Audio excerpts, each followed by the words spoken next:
तो देखो बच्चों, अब हम स्टार्ट कर रहे हैं इलेक्ट्रोस्टैटिक फील्ड एनर्जी, है ना। तो अब ये इलेक्ट्रोस्टैटिक फील्ड एनर्जी क्या होता है, अच्छा सेक्शन है, ध्यान से देखिएगा। और इससे क्वेश्चन जब आते हैं तो बच्चों को अमूमन बनते नहीं है ना, लेकिन आप ध्यान से देखेंगे तो समझ जाएंगे कि क्या होता है। तो हमारा टॉपिक है इलेक्ट्रोस्टैटिक फील्ड एनर्जी, है ना बच्चों। तो देखिए होता क्या है, मैं आपको बताता हूँ। जैसे मान लीजिए कि इलेक्ट्रिक फील्ड है, इस तरीके से कांस्टेंट इलेक्ट्रिक फील्ड है, तो इलेक्ट्रिक फील्ड लाइंस जो होंगी बच्चों, वो एक दूसरे के पैरेलल होंगी। अब मान लीजिए कि आपने इस इलेक्ट्रिक फील्ड लाइन में एक पॉजिटिव चार्ज, जिसका चार्ज Q है और मास M है, उसको यहाँ पे रिलीज किया। तो आपको पता है कि जैसे ही आप इसको करोगे तो इस पे एक फोर्स लगेगा in the direction of electric field, और ये फोर्स लगेगा Q इंटू इलेक्ट्रिक फील्ड। तो जैसे ये फोर्स लगेगा तो ये पार्टिकल एक्सलरेट करेगा, और इसकी राइट की तरफ जो स्पीड है वो बढ़ती जाएगी। अच्छा, स्पीड बढ़ने का मतलब क्या है कि kinetic energy of the particle जो है वो भी इंक्रीज हो रहा है। अब kinetic energy of the particle अगर इंक्रीज हो रहा है बच्चों, तो इसकी एनर्जी इंक्रीज हो रही है, इसका मतलब ये जो इलेक्ट्रिक फील्ड है ये कुछ एनर्जी पोजेस कर रही है, तभी तो इसकी एनर्जी बढ़ा पा रही है। क्योंकि हम किसी भी चार्ज पार्टिकल को किसी इलेक्ट्रिक फील्ड में रखेंगे तो उसकी वेलोसिटी बढ़ेगी, वेलोसिटी बढ़ेगी मतलब स्पीड बढ़ेगी, स्पीड बढ़ेगी मतलब काइनेटिक एनर्जी चेंज होगा। तो काइनेटिक एनर्जी बढ़ने का मतलब ये एनर्जी आई कहाँ से इस चार्ज पार्टिकल के पास, इलेक्ट्रिक फील्ड में रखने की वजह से। तो इलेक्ट्रिक फील्ड, इसका मतलब कुछ ना कुछ एनर्जी कैरी कर रही है, जो एनर्जी इस चार्ज पार्टिकल को दे रही है। तो इसकी एनर्जी, काइनेटिक एनर्जी बढ़ रही है ना बच्चों। यानी कि इलेक्ट्रिक फील्ड जो है वो वर्क करा सकती है। और कोई चीज अगर वर्क करा सकता है बच्चों, कोई वर्क कर सकता है, कैपेसिटी ऑफ डूइंग वर्क, उसी को तो हम बोलते हैं कि उसके पास एनर्जी होगी, है ना। तो इसका मतलब जिस जिस भी रीजन में इलेक्ट्रिक फील्ड प्रेजेंट है, वहां पे ये इलेक्ट्रिक फील्ड जरूर कुछ ना कुछ एनर्जी पोजेस करती है, ये बात हमें समझ में आता है। इसी को हम बोलते हैं इलेक्ट्रोस्टैटिक फील्ड एनर्जी। जो इलेक्ट्रिक फील्ड एनर्जी पोजेस करती है बच्चों, उसी को कहा जाता है इलेक्ट्रोस्टैटिक फील्ड एनर्जी, है ना। तो जहां भी इलेक्ट्रिक फील्ड लाइंस होंगी, वहां पे इलेक्ट्रिक रीजन होगा जो इलेक्ट्रिक एनर्जी को पोजेस करेगा, उसी को कहा जाएगा इलेक्ट्रोस्टैटिक फील्ड एनर्जी। तो ये बात आपको समझ में आई होगी। तो इसको हम पॉइंट वाइज यहाँ लिखते हैं। तो सबसे पहले मैंने आपको बताया कि electric field is capable electric field is capable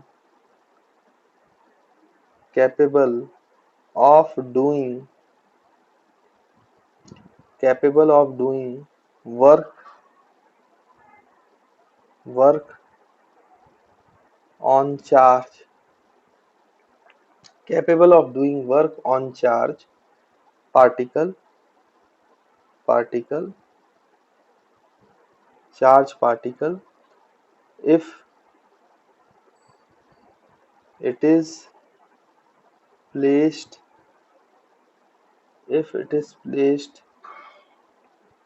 on it in it, लिख लो in it। तो अगर इलेक्ट्रिक फील्ड में आप कोई चार्ज पार्टिकल रखेंगे तो उसमें इलेक्ट्रिक फील्ड फोर्स लगा सकता है, वर्क करा सकता है, मतलब वो इलेक्ट्रिक फील्ड कुछ ना कुछ एनर्जी पोजेस कर रही है, क्योंकि वो एनर्जी दे रहा है ना, किसी चार्ज पार्टिकल को। फिर दूसरा आप लिख सकते हो कि ये जो इलेक्ट्रिक फील्ड एनर्जी पोजेस करता है, इसी को हम इलेक्ट्रोस्टैटिक फील्ड एनर्जी बोलते हैं ना। तो यहाँ पे लिख लेते हैं बच्चों, electric field possesses some energy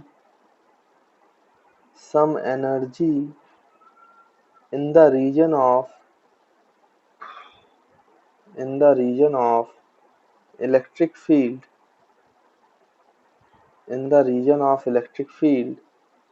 which is called as field energy। उसी को हम फील्ड एनर्जी बोलते हैं, which is called as field energy या फिर electrostatic field energy of electric field। तो आपको बात तो ये समझ में आ गई होगी कि जिस भी रीजन में इलेक्ट्रिक फील्ड प्रेजेंट है वो सब कुछ ना कुछ एनर्जी पोजेस कर सकती है, और वही एनर्जी जो हम निकालेंगे उसी को हम इलेक्ट्रोस्टैटिक फील्ड एनर्जी बोलेंगे, या simply field energy of electric field कहा करेंगे, है ना बच्चों। तो आई होप आपको ये पॉइंट क्लियर होगा, है ना। तो चलिए इसके आगे अगर हम बात करें, तो यहाँ पे एक हाइपोथेटिकल अगर हम सिचुएशन लें बच्चों थोड़ा समझने के लिए, तो यहाँ पर फिर से हेडिंग डालेंगे आप लोग, ये होगा इलेक्ट्रोस्टैटिक। अगर एनर्जी है तो एनर्जी पर यूनिट वॉल्यूम हमें डिफाइन करना है, तो उसको बोलते हैं इलेक्ट्रोस्टैटिक फील्ड एनर्जी डेंसिटी, है ना। तो इलेक्ट्रोस्टैटिक फील्ड एनर्जी डेंसिटी,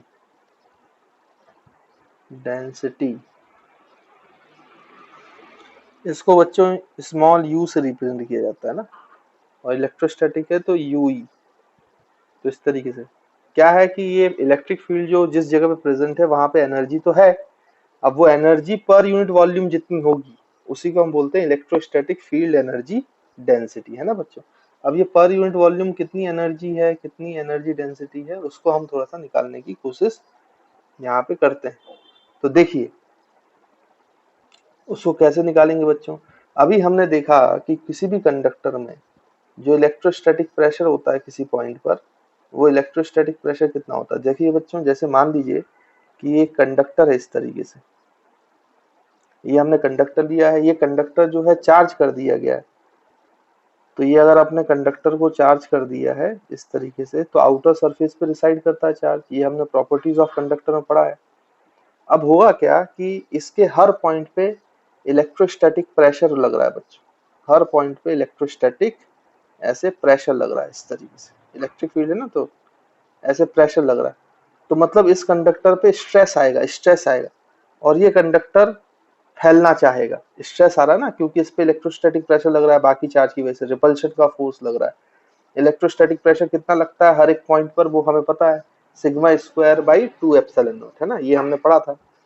तो इस प्रेशर की वजह से ये थोड़ा सा लेट्स सपोज ये इंक्रीज कर जाता है, ऐसे देखो ये थोड़ा सा, मतलब कंडक्टर जो है वो रिजिड बॉडीज होती हैं काफी, तो उसमें उतना खास अंतर नहीं आता। लेकिन हाइपोथेटिकली अगर हम माने कि हाइपोथेटिकली मान लीजिए कि ये थोड़ा सा ऐसे इनहांस हो गया, तो देखो ये यहाँ पे आ गया हुआ, तो ये जो कंडक्टर है अब वो यहाँ पे आ गया, तो इलेक्ट्रिक फील्ड यहाँ आ गई होगी। तो जो इस वॉल्यूम में इलेक्ट्रिक फील्ड होगी बच्चों, ये जो वॉल्यूम में इलेक्ट्रिक फील्ड है, ये छोटे से वॉल्यूम में जो कंडक्टर यहाँ से इंक्रीज किया है, तो कुछ डीवी अमाउंट का वॉल्यूम जो है बच्चों वो इंक्रीज हो गया।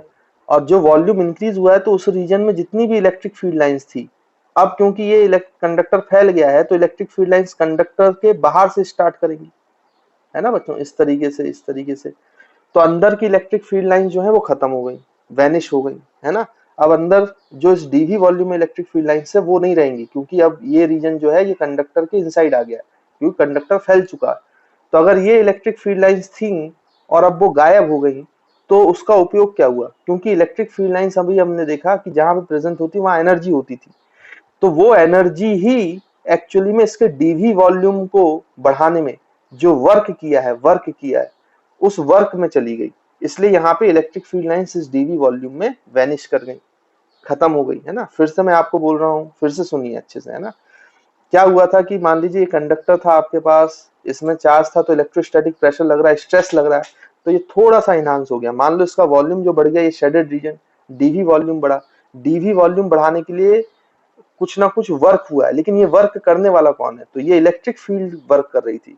तो कितना वर्क हुआ इसका डीवी वॉल्यूम बढ़ाने में बच्चों, जितनी इलेक्ट्रिक फील्ड गायब हो गई। तो डीवी वॉल्यूम में जो पहले इलेक्ट्रिक फील्ड थी जो एनर्जी कैरी कर रही थी, वो अगर यहाँ से वैनिश हो गई है, तो वही एनर्जी किसमें गई है, work done in expanding the body. इसको एक्सपांड करने में जो वर्क डन लगा है, डीवी वॉल्यूम बढ़ाने में जो लगा है बच्चों, उसमें चली गई, क्योंकि इनसाइड द कंडक्टर तो इलेक्ट्रिक फील्ड कितनी होती है, 0, ये हमें पता है अच्छे से। अब आपका किसी भी लोकल चार्ज डेंसिटी की बात करें तो वहां पे अगर sigma coulomb per metre square अगर चार्ज डेंसिटी है और वॉल्यूम डीवी बढ़ाया गया है, तो इलेक्ट्रोस्टैटिक प्रेशर है किसी भी पॉइंट यहाँ पर पी पर, तो उसको हम क्या लिख सकते हैं बच्चों, वो हमने इलेक्ट्रोस्टैटिक प्रेशर इससे पहले वाले लेक्चर में पढ़ा है कि pressure electrostatic pressure at any point electrostatic pressure at any point of conductor is given as given as, हमने बच्चों पिछले लेक्चर में पढ़ा है, तो क्या इलेक्ट्रोस्टैटिक प्रेशर का फॉर्मूला था, PE is equal to sigma square by 2 epsilon nought. इसमें तो कोई दिक्कत है ही नहीं। और sigma square by 2 epsilon nought, इसको हम इस तरीके से लिख सकते हैं, और इस इलेक्ट्रोस्टैटिक प्रेशर को आप इस इलेक्ट्रिक फील्ड के टर्म्स में भी लिख सकते हैं। देखो हमें पता है किसी भी, जहां पे सिग्मा है वहां पे अगर नेट इलेक्ट्रिक फील्ड देखी जाए तो नेट इलेक्ट्रिक फील्ड होती है बच्चों कितना, सिग्मा बाई एप्सिलॉन नॉट। तो सिग्मा की वैल्यू नेट इलेक्ट्रिक फील्ड में epsilon not into electric field के टर्म्स में लिखी जा सकती है। तो हम यहाँ पर उसको इस टर्म्स में भी लिख सकते हैं। तो देखिए सिग्मा स्क्वायर है तो ये हो जाएगा epsilon not square into electric field का स्क्वायर, जो नेट इलेक्ट्रिक फील्ड है किसी भी पॉइंट पी पर, अपॉन 2 एप्सिलॉन नॉट। तो यहाँ से एक एप्सिलॉन नॉट एक एप्सिलॉन गया, तो ये epsilon nought E square by 2 है ना बच्चों। या फिर इसको ऐसे भी लिखा जाता है half epsilon not net electric field का स्क्वायर। तो ये इलेक्ट्रोस्टैटिक प्रेशर है भाई, ये हमें समझ में आ गया। अब इसमें दी हुई वॉल्यूम बढ़ाने में जो छोटा सा वर्क डन हुआ है डी डब्ल्यू, वो कितना लिख सकते हैं बच्चों, तो आप आपके पास प्रेशर है तो वॉल्यूम का अगर आप मल्टीप्लाई कर दोगे प्रेशर से तो आपको वर्क डन मिल जाएगा भाई। Small amount of work done can be written as electrostatic pressure into volume. ये तो सभी को पता होगा बच्चों, नहीं पता है तो आप याद करो, वर्क डन का फॉर्मूला होता है force into displacement. Force into displacement होता है ना बच्चों, अगर small amount of work done की बात करें। तो अगर हम इसमें एरिया का मल्टीप्लाई कर दें और डिवाइड बाई एरिया कर दें तो फोर्स बाई एरिया हो जाता है प्रेशर, और डिस्प्लेसमेंट इनटू एरिया होता है वॉल्यूम। तो वर्क डन का फॉर्मूला ये भी एक इम्पॉर्टेंट फॉर्मूला है, ये 11th में पढ़ाया जाता है, आई होप आपको पता होगा। इसलिए मैंने यहाँ पे small amount of work done जो है वो लिख दिया electrostatic pressure into D V, elemental change in volume, है ना बच्चों। और जो वर्क डन हुआ है वही तो इलेक्ट्रिक फील्ड में एनर्जी थी ना, जो इलेक्ट्रिक फील्ड की एनर्जी यहाँ पे वैनिश हुई है, इलेक्ट्रिक फील्ड खत्म हुई है, वही तो वर्क डन में स्टोर हुई है। वर्क डन उसी से तो किया गया है बच्चों, है ना। तो यानी कि ये जो वर्क डन है this can be written as electrostatic field energy in D V volume U. तो अगर आपको एनर्जी डेंसिटी चाहिए तो हमें यू बाई वी निकालना पड़ेगा। तो U by dV energy per unit volume which is equal to electrostatic pressure. तो एनर्जी पर यूनिट वॉल्यूम जो है वो इलेक्ट्रोस्टैटिक प्रेशर के बराबर ही होती है। यानी कि हम यहाँ से बोल सकते हैं जो आपकी एनर्जी डेंसिटी है it is equal to numerically equal to electrostatic pressure.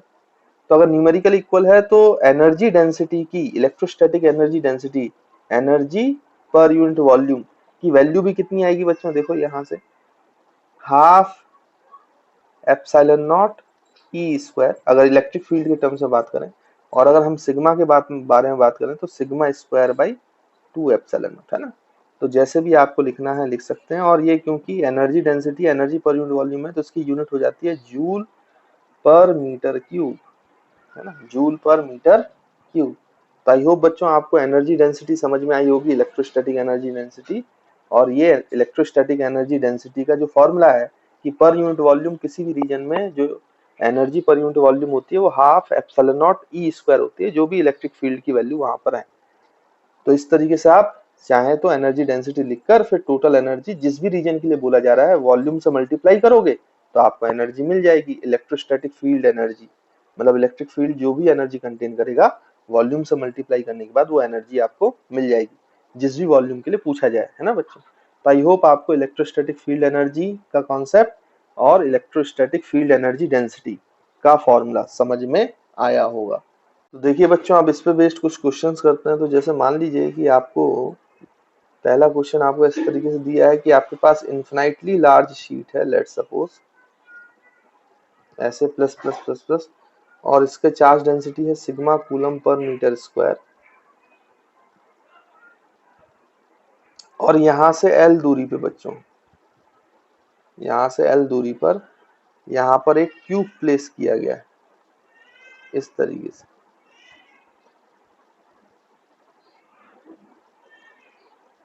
तो ये क्यूब प्लेस किया गया है और क्यूब की एक जो साइड है वो A है ना, A is the side of the cube. तो सभी साइड बराबर होते हैं क्यूब में, इसमें कोई दिक्कत वाली बात है नहीं, ये तो हमें समझ में आता है भाई। ठीक, तो आपसे ये बोला है कि फाइंड द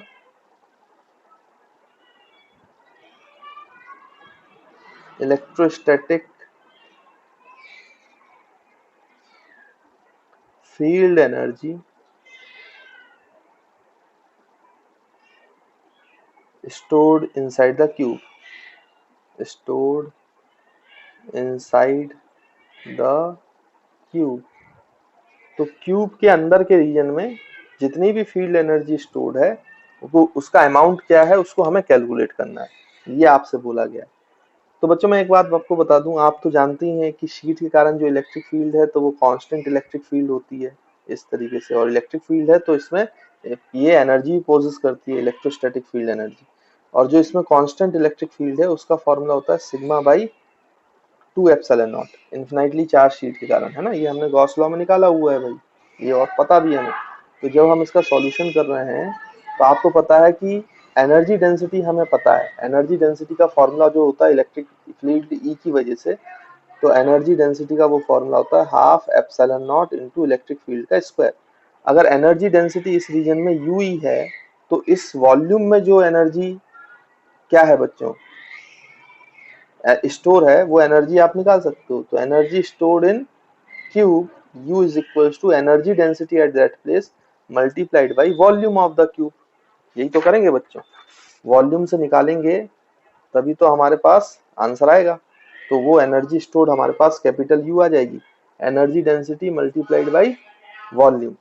तो यहाँ पे एनर्जी डेंसिटी कितनी है बच्चों, half epsilon nought E square multiplied by volume. तो ए क्यूब होता है, क्यूब की साइड ए है तो ए इंटू ए इंटू ए, तो ये बच्चों ए क्यूब हो जाएगा। तो यहाँ से एनर्जी डेंसिटी कितनी लिख सकते हो, एनर्जी कितनी लिख सकते हो स्टोर्ड इन क्यूब। बच्चों इलेक्ट्रिक फील्ड की वैल्यू ये उठा के पुट कर दो यहाँ पे, तो हाफ एप्सिलॉन नॉट ई की वैल्यू अगर पुट करोगे तो ये हो जाएगा sigma square divide by 4 epsilon not का स्क्वायर और मल्टीप्लाइड बाई ए क्यूब। तो यहाँ से एप्सिलॉन नॉट कैंसिल, बाकी अब जो बचा है उसको लिख लो, तो ये बचा sigma square into A cube divide by 8 epsilon not, है ना, 2 इंटू 4 8 एप्सिलॉन नॉट। तो this is the result of this is the answer of this problem, है ना। तो आई होप बच्चों आपको समझ में आया होगा कि इस टाइप के क्वेश्चन को कैसे सॉल्व किया जाता है। तो देखिए बच्चों अब ये क्वेश्चन पूछा गया है, आपसे बोला गया है कि यहाँ पे दो कंसेंट्रिक सिलेंडर हैं, एक रेडियस इनर वाला ए है और आउटर वाला बी है। तो इन कंसेंट्रिक सिलेंडर के बीच में जो रीजन है यहाँ पे आपको एनर्जी स्टोर निकालना है एक इन्फिनाइटली चार्ज रॉड की वजह से। और ये जो इन्फिनाइटली चार्ज रॉड है ये सिलेंडर के एक्सिस पे रखा हुआ है ना। तो एक्सिस पे उसका जो चार्ज डेंसिटी है वो लैम्डा कूलम पर मीटर आपको दिया गया है, इसमें कोई दिक्कत वाली बात नहीं है। और एक चीज और दी गई है जो यहाँ पर नहीं लिखा, ये जो कंसेंट्रिक सिलेंडर्स हैं इनकी लेंथ जो है बच्चों वो L है ना। तो आई होप आप समझ गए होंगे क्वेश्चन। तो जो बीच में रीजन है दोनों कंसेंट्रिक सिलेंडर के, उनके बीच में रॉड की वजह से, इन्फिनाइटली रॉड की वजह से इलेक्ट्रिक फील्ड तो होगी, तो वो कितनी एनर्जी स्टोर कर रहा है ये हमें बताना है। तो इसको कैसे निकालेंगे, तो हमारे पास तो एक ही फॉर्मूला है भाई, देखो यहाँ पे सॉल्यूशन कि हमें एनर्जी डेंसिटी पता है। अब लेकिन जैसे आपने बच्चों इस सवाल में कर लिया था कि directly energy density multiplied by volume कर दिया था, वो आप इसलिए कर पाए थे क्योंकि हर जगह पे इलेक्ट्रिक फील्ड कांस्टेंट थी, इसलिए डायरेक्ट इसको यूज कर लिया था। लेकिन यहाँ पे देखो बच्चों, जैसे जैसे आप रेडियस ए से बी की तरफ जाएंगे तो जितनी दूरी इससे बढ़ती जाएगी, क्योंकि आपको पता है कि किसी भी आर दूरी पर जो इन्फिनिटली चार्ज रॉड होता है उसके कारण जो इलेक्ट्रिक फील्ड होती है वो 2k लैम्डा बाई आर होती है। तो जैसे जैसे डिस्टेंस चेंज होगी तो इलेक्ट्रिक फील्ड भी चेंज होगी। तो यहाँ पे इलेक्ट्रिक फील्ड कांस्टेंट नहीं है, इसलिए आप डायरेक्टली ऐसे सॉल्व नहीं कर सकते हो एनर्जी डेंसिटी इनटू वॉल्यूम। तो फिर आपको क्या करना पड़ेगा, एक एलिमेंटल वॉल्यूम लेना पड़ेगा डीवी, उसमें आप वो फॉर्मूला अप्लाई करेंगे और फिर उसको इंटीग्रेशन करना पड़ेगा। तो हम करते हैं भाई। तो हमने यहाँ पर एक छोटा सा सिलेंडर मान लिया, मतलब एलिमेंटल एक शेल मान लेंगे, सिलेंड्रिकल शेल। देखिए कैसे, तो एक्स पे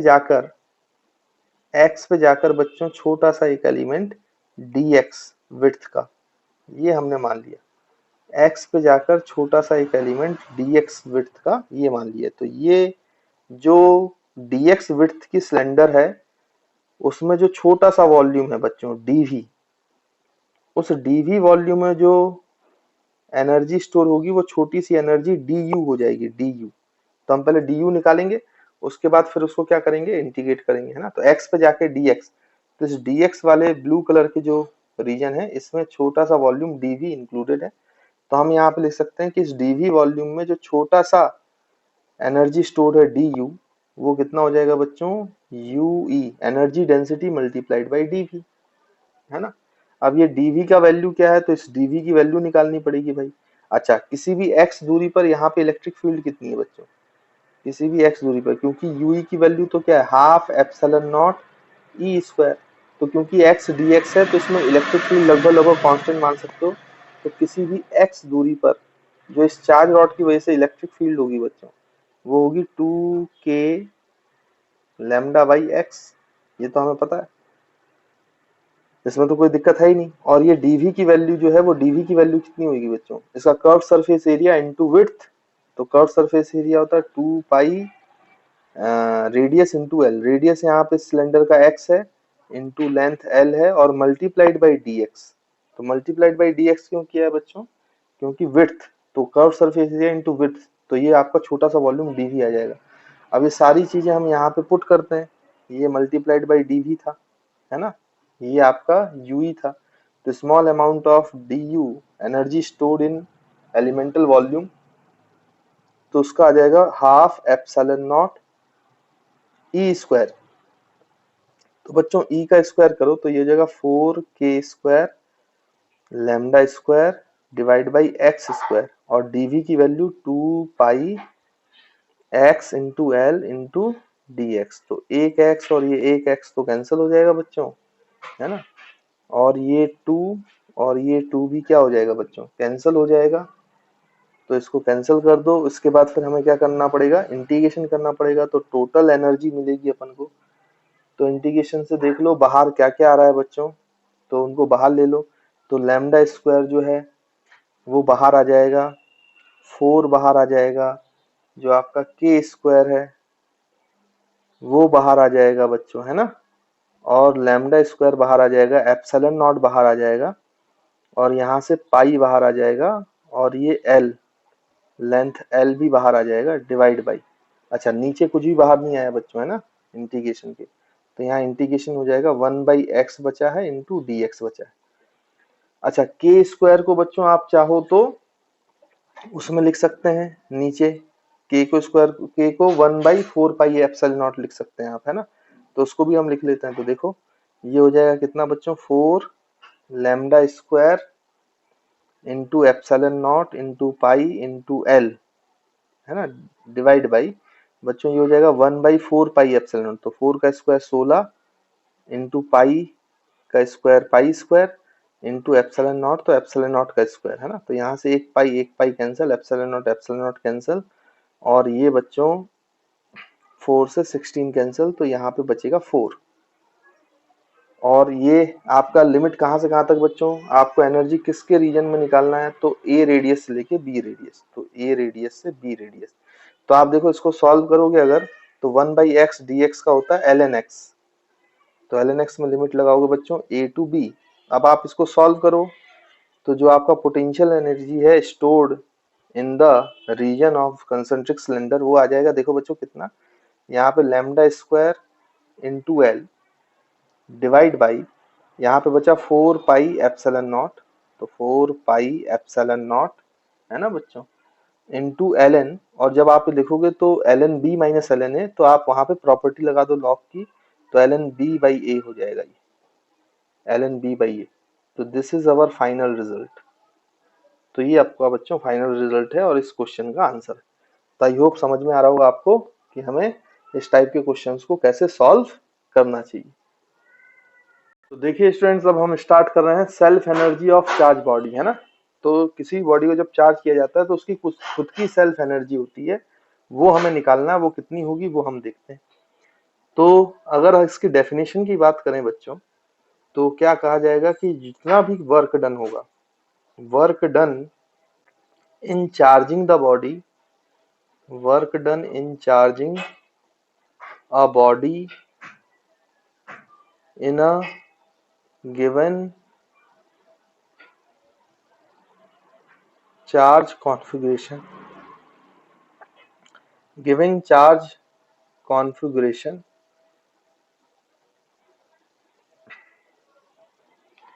is called as self energy.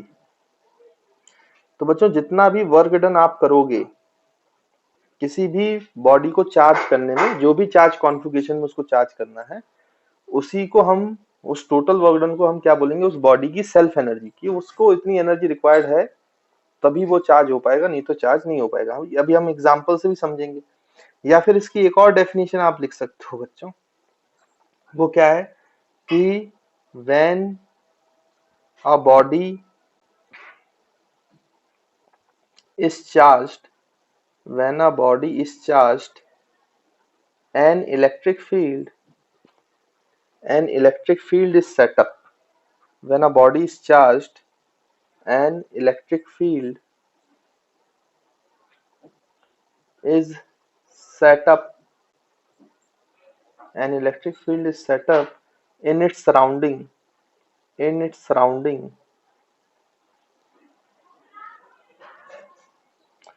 In its surrounding. In its surrounding, and there exists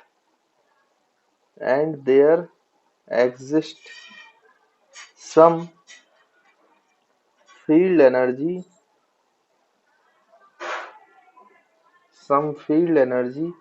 associated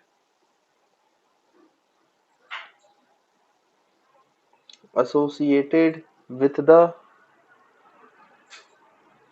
body after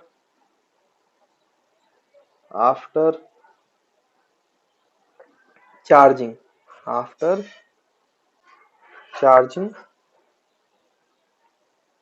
which is called as self energy। तो ये इसकी दूसरी डेफिनेशन है, which is called as self energy।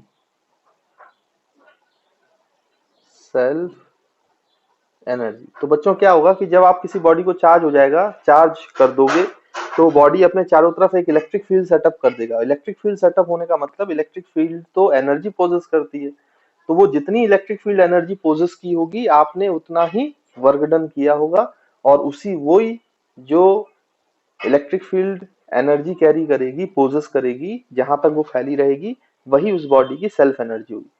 तो आपको मेरे ख्याल से दोनों डेफिनेशन ऐसे क्लियर होंगी। बाकी हम अब एग्जांपल से किसी बॉडी को जब चार्ज करते हैं तो उसमें कितना वर्क डन करना पड़ेगा, उससे भी हम दोनों तरीकों से देखते हैं कि किसी भी जो ऑब्जेक्ट है उसका सेल्फ एनर्जी क्या हुआ है ना।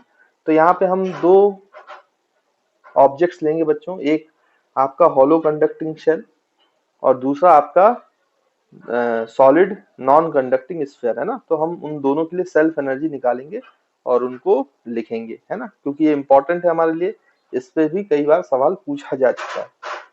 तो देखिए बच्चों, पहले हम जो सेल्फ एनर्जी है वो किसके लिए निकालेंगे, तो यहाँ पे मैं लिख रहा हूँ self energy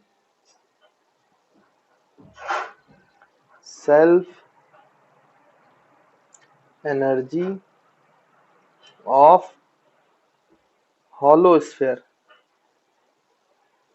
hollow non conducting sphere की बात करूं बच्चों तो भी वही बात होगी, या फिर और अगर आप लिखेंगे हॉलो कंडक्टिंग स्फीयर तो भी वही बात है। मैं पहले भी आपको बता चुका हूं कि जैसा charge hollow non conducting sphere का इलेक्ट्रिक फील्ड होता है, वैसे ही हॉलो कंडक्टिंग स्फीयर के लिए भी इलेक्ट्रिक फील्ड, बाकी सारी चीजें और सेल्फ एनर्जी सब सेम रहेंगी, पोटेंशियल भी सेम रहेगा। और चाहो तो ये सॉलिड कंडक्टिंग स्फीयर भी ऐसा बिहेव करता है, क्योंकि सॉलिड कंडक्टिंग स्फीयर में बच्चों क्या होता है कि जो आपका बच्चों सॉलिड कंडक्टिंग स्फीयर होता है उसमें चार्जेस जो है वो आउटसाइड आ जाते हैं ना, सरफेस पे आ जाते हैं। तो वो एक हॉलो कंडक्टिंग स्फीयर की तरह ही, चार्ज स्फीयर की तरह ही काम करता है ना। तो आप किसी के लिए भी निकालें इन तीनों ही चीजों में, चाहे हॉलो नॉन कंडक्टिंग स्फीयर हो, हॉलो कंडक्टिंग हो, सॉलिड कंडक्टिंग हो, या फिर और आपका स्फेरिकल शेल हो, conducting spherical shell, conducting spherical shell भी बोला जाता है ना, तो शेल का मतलब भी वही है। तो इसके लिए जो मैं सेल्फ एनर्जी का फॉर्मूला निकाल रहा हूं, ये सभी इन चारों तरीके के ऑब्जेक्ट्स में, चार्ज ऑब्जेक्ट्स में वैलिड है ना। चाहे वो हॉलो नॉन कंडक्टिंग स्फीयर हो, चाहे वो हॉलो कंडक्टिंग स्फीयर हो, चाहे वो सॉलिड कंडक्टिंग स्फीयर हो, या उसी को हम बोलते हैं कंडक्टिंग स्फेरिकल शेल, है ना बच्चों। तो सब में ये फॉर्मूला एप्लीकेबल है, इसमें कोई दिक्कत वाली बात नहीं होनी चाहिए। अब मैं ये जो सेल्फ एनर्जी है बच्चों, इसमें निकाल रहे हैं हम पहले, इसको दो तरीके से निकालते हैं, दोनों डेफिनेशन के अकॉर्डिंग। पहले हम पहली डेफिनेशन मतलब मेथड 1 से हम सेल्फ एनर्जी निकालेंगे, तो मैं यहाँ पे मेथड नंबर 1 लिख रहा हूँ। तो देखो होगा क्या कि हमारे पास ये, चाहे आप इसको हॉलो कंडक्टिंग माने, नॉन कंडक्टिंग माने, या फिर सॉलिड कंडक्टिंग माने, या कंडक्टिंग स्फेरिकल शेल माने, इसको इसको बच्चों हमने शेल को चार्ज कर दिया, चार्ज कर दिया। कितना चार्ज दे दिया बच्चों, इसको टोटल चार्ज दिया गया Q, इसको टोटल चार्ज दिया गया है कैपिटल Q। तो जो टोटल चार्ज कैपिटल Q है, तो आप इसको धीरे धीरे चार्ज कर रहे थे, DQ DQ DQ DQ। तो जब ये चार्ज हुआ होगा, तो दूसरा जब DQ चार्ज लेके आए होगे आप, तो उस पे फोर्स लगा होगा, तो आपको वर्क डन करना पड़ा होगा, और जो आपने वर्क डन किया होगा वो इसी में सेल्फ एनर्जी के फॉर्म में स्टोर हो गया है। पहली डेफिनेशन यही बोल रही है, work done in charging a body in a given charge configuration is called as self energy. तो हम क्या करेंगे कि आप किसी भी इंटरमीडिएट स्टेज में चले जाएं, किसी भी इंटरमीडिएट टाइम पर जब हम इसको चार्ज करना चालू कर रहे थे, पहले तो इसमें जीरो चार्ज था, तो इंटरमीडिएट अगर हम स्टेज पर हैं बच्चों, तो इसको अभी DQ से एलिमेंटल चार्ज से क्या कर रहे थे, स्टोर कर रहे थे, स्टोर कर रहे थे। और किसी भी पर्टिकुलर टाइम में अगर इसका रेडियस R है, तो इस पे अभी जो चार्ज स्टोर हुआ है DQ लाने में, वो चार्ज स्टोर हुआ है मान लो बच्चों स्मॉल q, है ना। अब इसको और चार्ज करना है, कब तक करना है, जब तक इसका टोटल चार्ज q ना हो जाए, तो हमें DQ चार्ज और लाना पड़ेगा। तो जब हम इन्फिनिटी से DQ चार्ज लेके आएंगे, तो जो इसका वर्क डन होगा, छोटा सा वर्क डन, DQ चार्ज में लाने से जो छोटा सा वर्क डन हमें करना पड़ेगा बच्चों, वो small amount of work done हम यहाँ पे निकालेंगे। तो वो small amount of work done कितना हो जाएगा बच्चों, देखिए अगर हम यहाँ पे निकालें, तो यहाँ पे क्या करना पड़ेगा, यहाँ पे पोटेंशियल जो है बच्चों वो V होगा, तो DQ इंटू V करोगे, तो यही तो वर्क डन हुआ ना, यही तो एनर्जी स्टोर होगी उसमें पोटेंशियल एनर्जी के फॉर्म में, या उसी को हम सेल्फ एनर्जी बोलेंगे, है ना। तो हम यहाँ पे लिखेंगे वर्क डन, या फिर उसी को बच्चों potential energy stored in the, ये तो ये छोटा सा वर्क डन और ये छोटा सा energy stored in the charge is equals to DQ into potential. अच्छा, पोटेंशियल कितना होगा इसके सरफेस पे बच्चों, Q चार्ज की वजह से जो पोटेंशियल है R रेडियस के स्फीयर में, वो है KQ/R। तो हम यहाँ पे लिखेंगे KQ, और ये DQ तो था ही बच्चों, अपॉन R। अब हमें अगर टोटल सेल्फ एनर्जी चाहिए, टोटल पोटेंशियल एनर्जी चाहिए ना, सेल्फ एनर्जी को potential energy of the sphere भी बोल सकते हैं ना, इसमें कोई दिक्कत वाली बात नहीं है, पोटेंशियल एनर्जी ऑफ स्फीयर। तो यहाँ पर हम सेल्फ या पोटेंशियल एनर्जी निकालें, तो ये कितना हो जाएगा बच्चों, देखो ध्यान से, इसको इंटीग्रेट करेंगे तो K अपॉन R, ये कांस्टेंट है तो बाहर आ जाएगा, ये आ जाएगा Q इंटू DQ। अच्छा, कहाँ से कहाँ तक को चार्ज को स्टोर करना है, 0 से लेकर Q तक, तो आप इंटीग्रेट कर दीजिए। तो 0 से लेकर जब Q तक इंटीग्रेट करेंगे, तो ये आ जाएगा KQ²/2R। तो जो टोटल सेल्फ एनर्जी है या पोटेंशियल एनर्जी है किसी नॉन कंडक्टिंग स्फीयर या हॉलो कंडक्टिंग स्फीयर या फिर सॉलिड कंडक्टिंग स्फीयर या फिर कंडक्टिंग स्फेरिकल शेल को चार्ज करने में, Q चार्ज करने में, वो सेल्फ एनर्जी या पोटेंशियल एनर्जी रिक्वायर्ड होती है KQ²/2R। तो ये बड़ा इंपॉर्टेंट फॉर्मूला है, इसको हमेशा याद रखेंगे, है ना। या फिर आप बोल सकते हो 0.5 KQ²/2R, इसमें भी कोई दिक्कत नहीं। तो आई होप बच्चों आपको ये क्लियर होगा मेथड 1 से, जो हमने चार्ज कॉन्फ़िगरेशन को लाने में, चार्ज करने में जो भी वर्क डन किया है, उसको हमने उसकी सेल्फ एनर्जी बोल दी, और ये उसकी सेल्फ एनर्जी हमने यहाँ से निकाल दी। अब इसी को निकालने का बच्चों एक और तरीका है, जो हमने सेकंड डेफिनेशन देखी। तो चलिए हम सेकंड डेफिनेशन से निकालने की कोशिश करते हैं और देखते हैं कि आंसर मैच करता है कि नहीं। तो देखिए बच्चों, इसी का हम सेकंड मेथड देखते हैं, इसको सॉल्व करने का जो सेकंड डेफिनेशन है उससे भी यही आएगा। अब सेकंड डेफिनेशन ये बोल रही है कि बच्चों जब आपने इसको चार्ज कर दिया है, R रेडियस के कंडक्टर को या नॉन कंडक्टिंग शेल को या हॉलो स्फीयर को आपने जब चार्ज कर दिया है तो इसमें बच्चों इस तरीके से इलेक्ट्रिक फील्ड आ गई। तो सेकंड डेफिनेशन ये बोल रही है कि इसमें जो ये इलेक्ट्रिक फील्ड आई है तो इलेक्ट्रिक फील्ड ये पोजेस कर रही है एनर्जी। अच्छा, ये इलेक्ट्रिक फील्ड आर से लेके इन्फिनिटी तक है, आर से लेकर इन्फिनिटी तक फैली हुई है।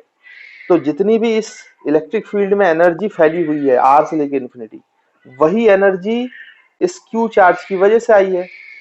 क्यू चार्ज किया ना आपने, तभी तो इलेक्ट्रिक फील्ड आई। तो जो आपने वर्क डन किया होगा इसकी सेल्फ एनर्जी होगी, वही सेल्फ एनर्जी किसका रूप ले लिया है बच्चों इसने, इलेक्ट्रिक फील्ड का, और आर से लेकर इन्फिनिटी तक फैला हुआ है। ये इलेक्ट्रिक फील्ड जो है ये बच्चों कहां से कहां तक फैली हुई है, आर से लेकर इन्फिनिटी तक। तो जो भी एनर्जी इलेक्ट्रिक फील्ड के फॉर्म में फैली हुई है वही इस स्फीयर की सेल्फ एनर्जी है, और जो आपने वर्क डन किया था वो इलेक्ट्रिक फील्ड के फॉर्म में आ गया है। तो ये सेकंड डेफिनेशन है। तो हम इस इलेक्ट्रिक फील्ड से भी जो फैली हुई एनर्जी है, इसकी एनर्जी अगर हम निकाल लें कितना है, तो हमें क्या पता चल जाएगा बच्चों, उसकी सेल्फ एनर्जी और पोटेंशियल एनर्जी, है ना। तो हम इसको भी निकालते हैं, देखिए। तो यहाँ पे हम क्या करेंगे स्टूडेंट्स, कि सेल्फ एनर्जी निकालने के लिए हमें भी पता है कि किसी भी पॉइंट पे अगर इलेक्ट्रिक फील्ड ई है, तो वहां पे अगर हम एक छोटा सा एलिमेंटल वॉल्यूम लें डीवी, तो उसमें जो छोटी सी एनर्जी डी यू स्टोर होगी, फिर हम उसको क्या करेंगे, आर से लेके इन्फिनिटी तक इंटीग्रेट कर देंगे। तो आर से लेके इन्फिनिटी तक जो इलेक्ट्रिक फील्ड फैली हुई है उसमें टोटल एनर्जी स्टोर्ड आ जाएगा हमारा, है ना। तो हम किसी भी बच्चों एक्स दूरी पे जाकर, एक्स दूरी पे जाके हमें एक एलिमेंटल वॉल्यूम लेना पड़ेगा बच्चों।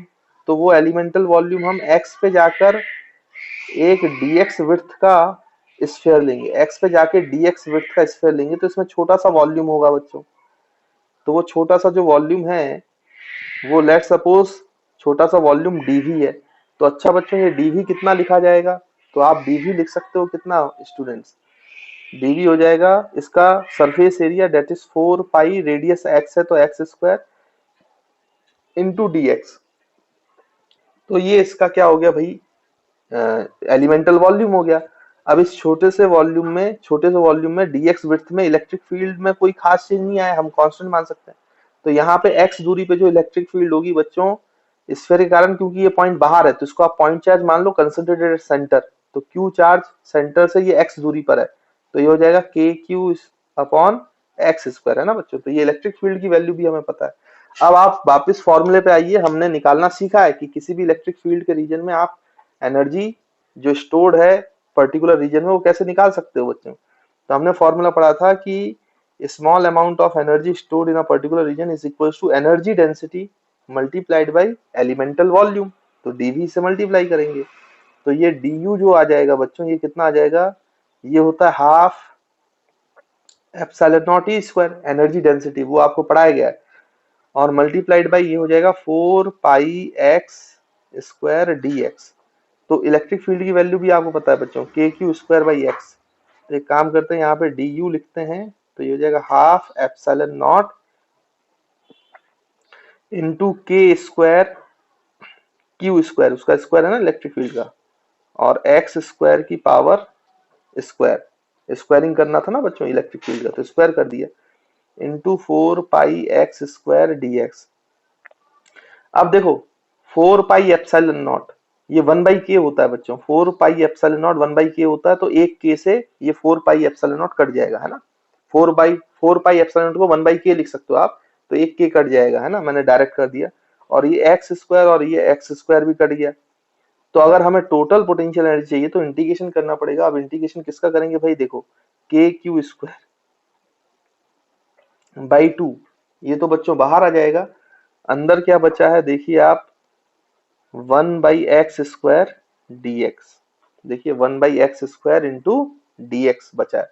और हमें कहां से कहां इंटीग्रेट करना है, ये इलेक्ट्रिक फील्ड कहां से कहां फैली है, आर से लेकर इंफिनिटी तक, आर से लेकर इंफिनिटी तक। तो ये हमने लिख दिया बच्चों। अगर इसको आप सॉल्व करेंगे तो ये के क्यू स्क्वायर बाई 2, और आप इंटीग्रेशन जानते हैं 1 बाई एक्स स्क्वायर का इंटीग्रेशन होता है माइनस 1 बाई एक्स, और ये बच्चों हो जाएगा आर से लेकर इंफिनिटी तक।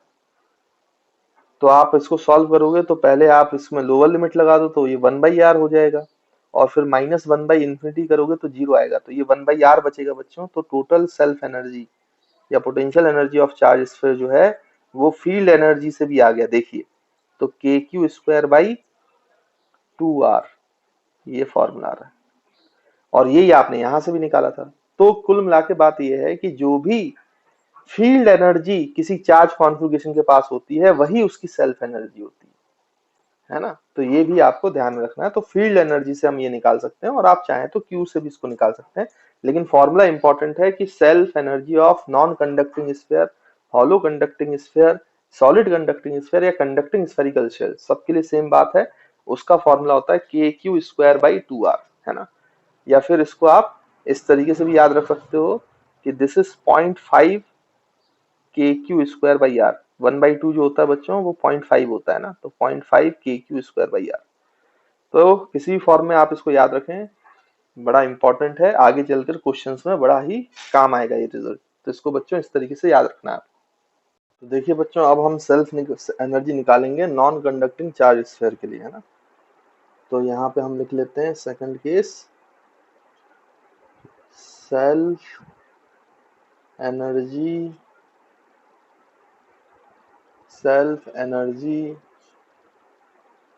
ऑफ नॉन कंडक्टिंग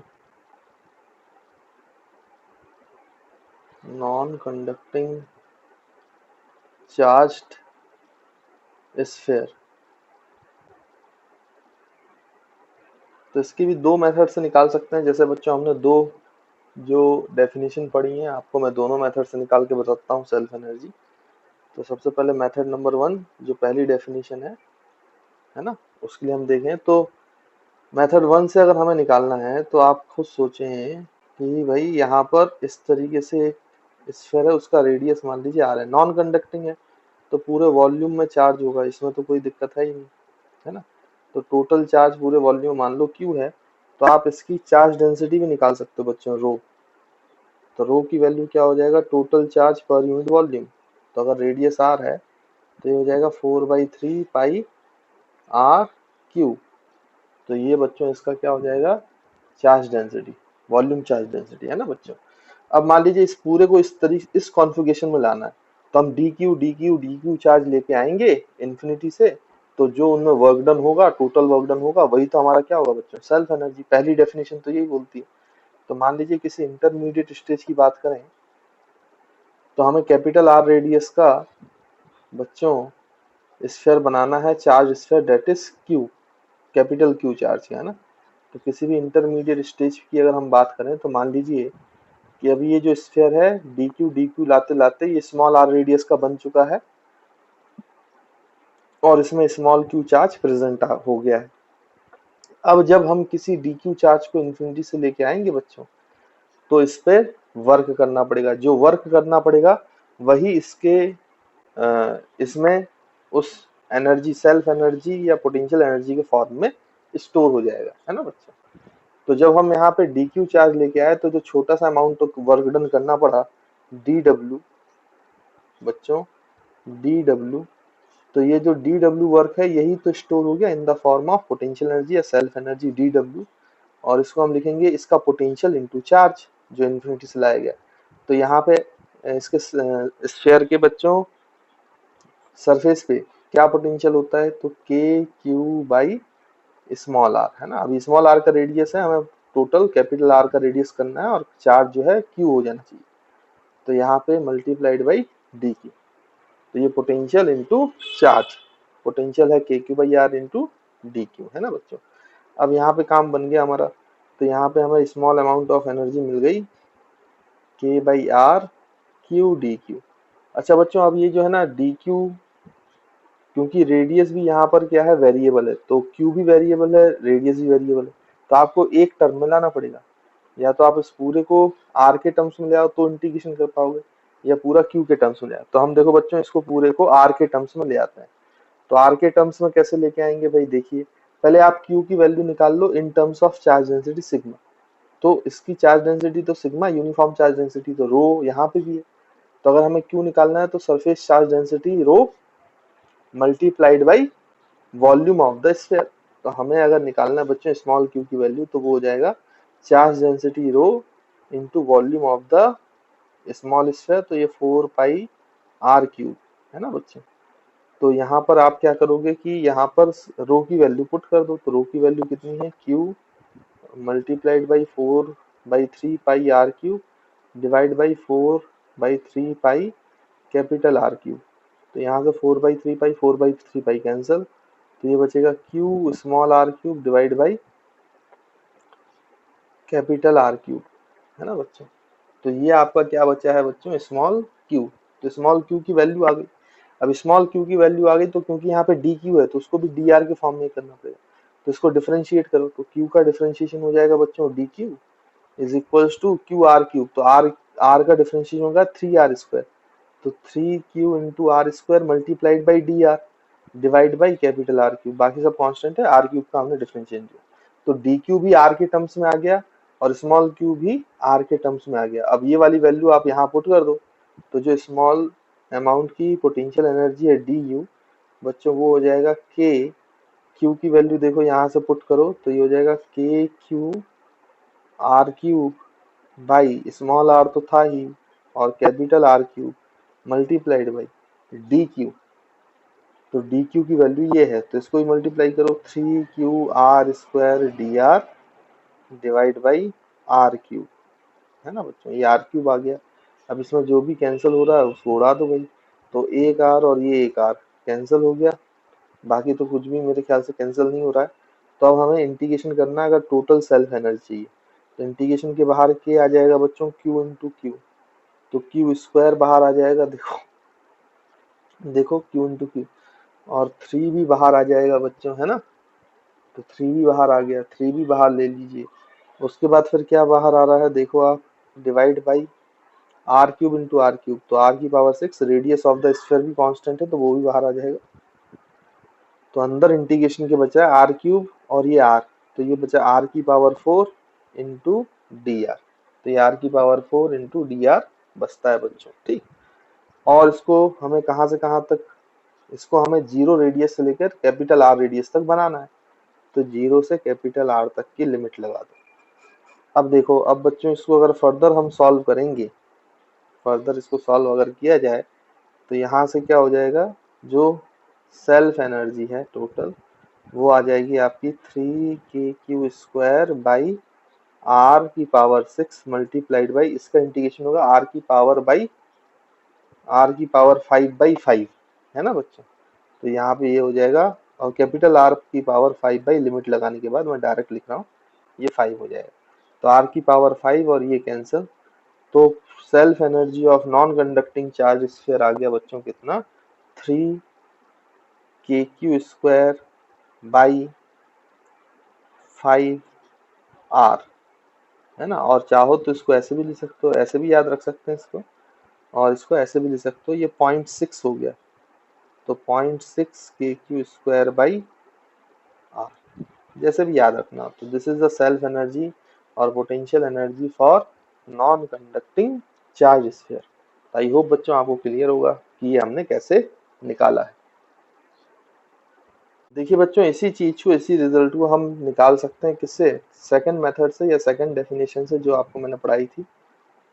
तो उसमें क्या बोला गया था कि जो भी बॉडी आप चार्ज करते हो बच्चों, ये आपने आर रेडियस की बॉडी को चार्ज अगर किया है तो यहाँ पे इस तरीके से जब आपने चार्ज किया है ना, मान लीजिए टोटल चार्ज इसमें कितना दिया गया है क्यू। तो इस क्यू चार्ज की वजह से इसमें इलेक्ट्रिक फील्ड सेटअप हो जाएगी। अब क्योंकि ये नॉन कंडक्टिंग स्फीयर है बच्चों, तो इलेक्ट्रिक फील्ड सिर्फ आर से इन्फिनिटी सेटअप नहीं होगी, ये इलेक्ट्रिक फील्ड लाइंस जो हैं ये इस रीजन के अंदर भी होंगे, मटेरियल के अंदर भी इलेक्ट्रिक फील्ड लाइंस हैं। आपको पता है जो आपका सॉलिड नॉन कंडक्टिंग स्फीयर है उसमें इनसाइड भी इलेक्ट्रिक फील्ड होती थी और इलेक्ट्रिक फील्ड की वैल्यू आपने निकाली थी। तो फिर और ये बाहर भी होती है, इसमें भी कोई दिक्कत नहीं है। इस तरीके से यानी जो आपने इस बॉडी को चार्ज किया है तो यहाँ पर बच्चों जो आपकी इलेक्ट्रिक फील्ड है वो जीरो से लेकर, जिसका मतलब रेडियस सेंटर से लेकर, जीरो से लेकर इन्फिनिटी तक फैली है ना। तो ये हमें निकालना है कि भाई जो इलेक्ट्रिक फील्ड के फॉर्म में एनर्जी पोजेस हो रही है वो इसको चार्ज करने की वजह से आया है, और जो चार्ज करने की वजह से जितनी एनर्जी आई है वही तो इसकी क्या कहलाएगी बच्चों, सेल्फ एनर्जी। तो हम ये इलेक्ट्रिक फील्ड की एनर्जी अगर निकाल लें कितनी है तो वो self energy of the non conducting sphere आ जाएगा और वो इसी के बराबर हो जाएगा, मतलब यही होगा एक्चुअली में। तो आप निकालोगे तो उसका आंसर भी 0.6 के क्यू स्क्वायर बाई आर आना चाहिए। तो चलिए हम दूसरे मेथड से भी इसको निकाल के देख लेते हैं जल्दी से। अच्छा यहाँ पे लेकिन बच्चों आपको दो रीजन को अलग अलग करना पड़ेगा। जैसे 0 से इन्फिनिटी है तो इसको आपको दो रीजन में तोड़ना पड़ेगा, एक 0 से आर के लिए और एक आर से इन्फिनिटी के लिए। क्योंकि आप जानते हो इनसाइड द इलेक्ट्रिक फील्ड 0 से आर में inside the solid sphere electric field जो होता है, नॉन कंडक्टिंग सॉलिड स्फीयर, वो इसकी इलेक्ट्रिक फील्ड की वैल्यू अलग होती है और आउटसाइड जो है वो इलेक्ट्रिक फील्ड की वैल्यू अलग होती है। ये आप सभी को पता है ना। तो अगर आपको याद हो तो मैं दोनों लिख देता हूँ। तो किसी भी एक्स दूरी पे अंदर इनसाइड जो इलेक्ट्रिक फील्ड होती है बच्चों, inside electric field E inside, उसका फॉर्मूला होता था K Q X upon R Q, अगर टोटल चार्ज क्यू के टर्म्स में लिखा जाए। और आउटसाइड इलेक्ट्रिक फील्ड तो किसी भी एक्स दूरी पर आप क्या लिखोगे भाई, ई आउटसाइड, क्योंकि इसको पॉइंट चार्ज की तरह ट्रीट कर लेंगे तो k Q by x square होता है ना। तो ये आपको ध्यान देना है, ये दोनों की इलेक्ट्रिक फील्ड का फॉर्मूला अलग अलग होता है, इसलिए इंटीग्रेशन भी डिवाइड करेंगे हम 0 से आर में पहले और आर से इन्फिनिटी में, है ना बच्चों। तो इसको जल्दी से अब सॉल्व कर लेते हैं। तो यहाँ पे हम क्या करेंगे बच्चों, यहाँ पे 0 से आर तक इंटीग्रेट करने के लिए हम यहाँ पे एक्स दूरी पे जाकर एक dx विड्थ का एलिमेंटल वॉल्यूम लेंगे dv, है ना बच्चों।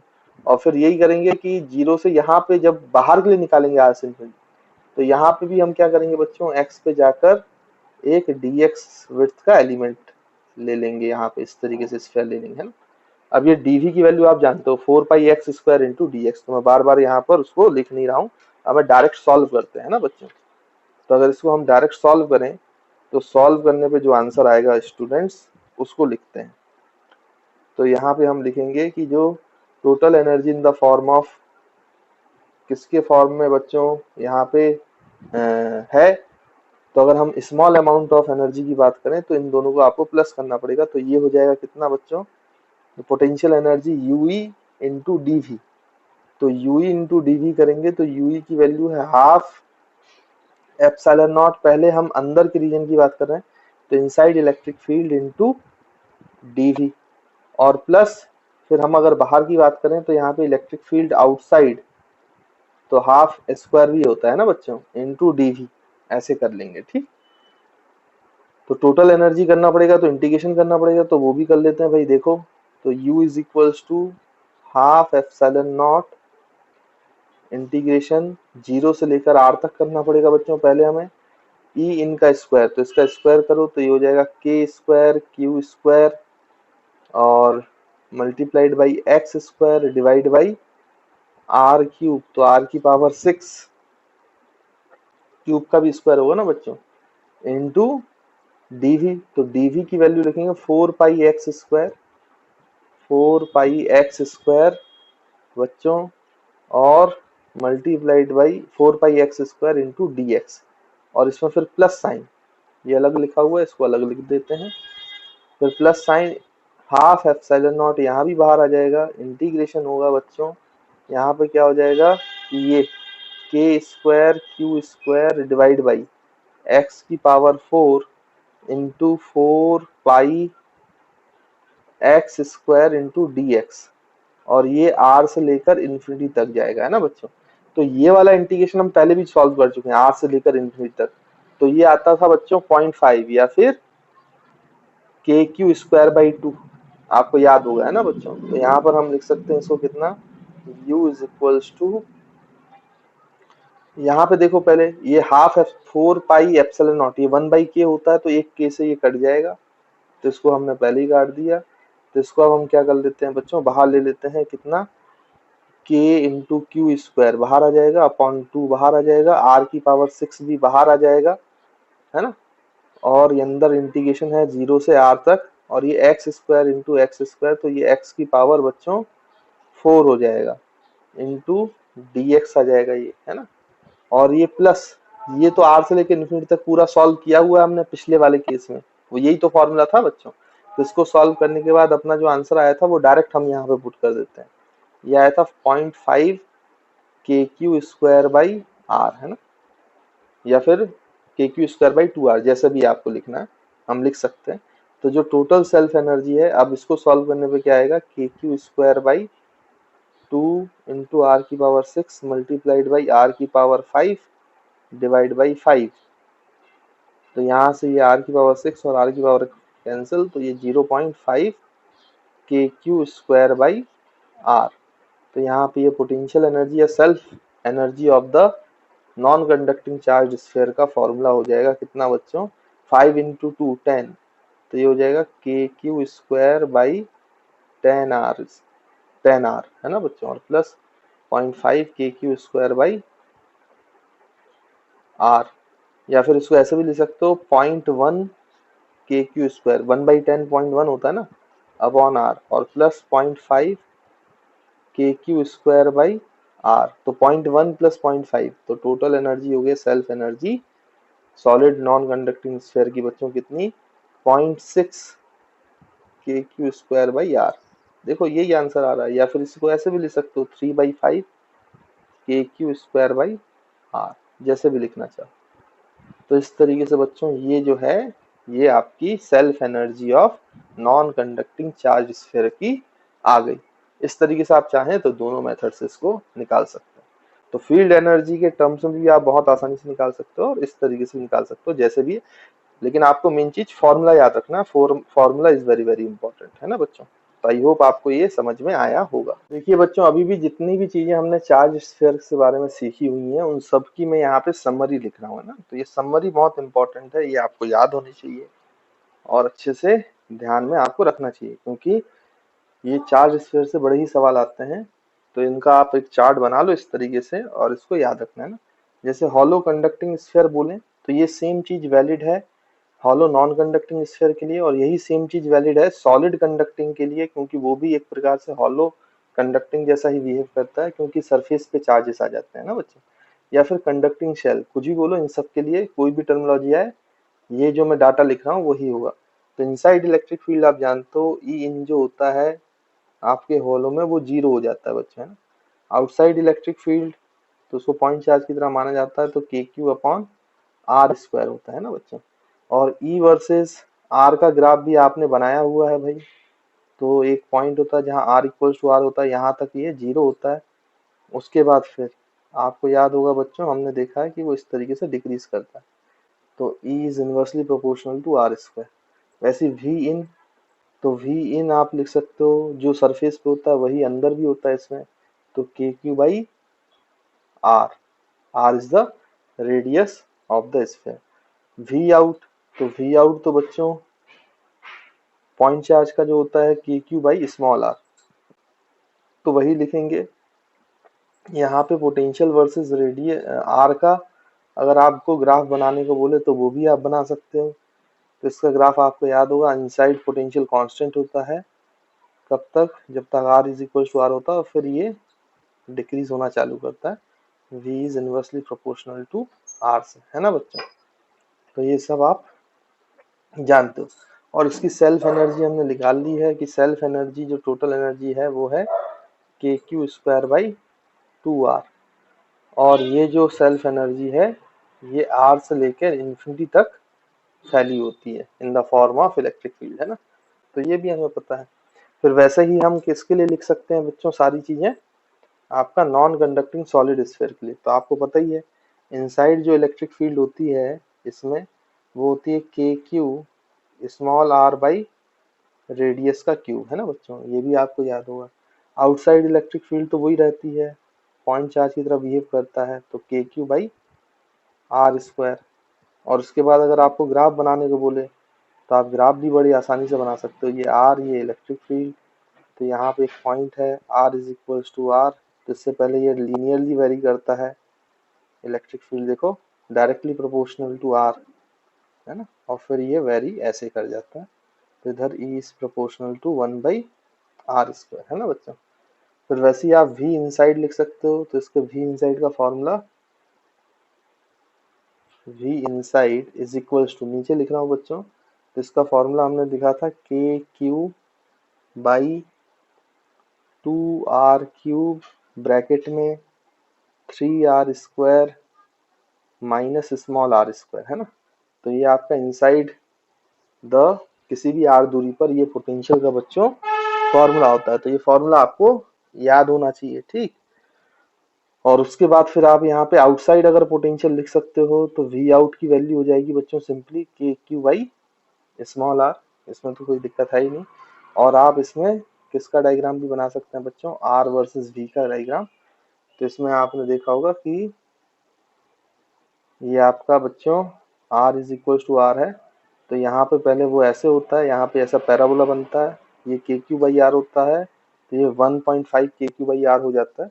और फिर यहाँ से वो ऐसे डिक्रीज करता है इस तरीके से। यहाँ पे v जो है इनवर्सली प्रोपोर्शनल टू r हो जाता है ना, तो ये आपको पता होगा। तो इस तरीके से ये v वर्सेस r का ग्राफ बनता है ना बच्चों। उसके बाद अगर इसकी टोटल सेल्फ एनर्जी है उसकी बात की जाए तो टोटल सेल्फ एनर्जी है 3 के क्यू स्क्वायर बाई 5 यानी कि 0.6 आर। अब इसके बच्चों दो टुकड़े हैं इसके,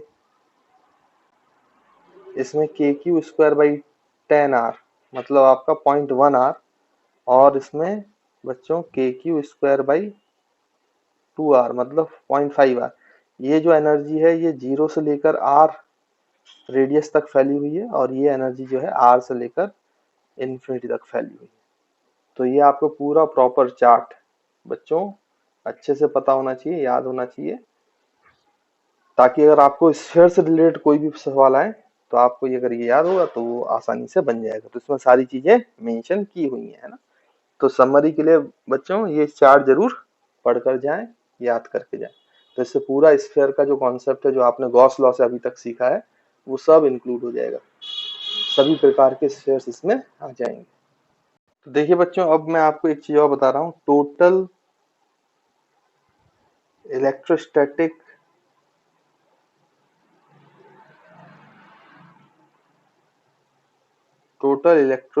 energy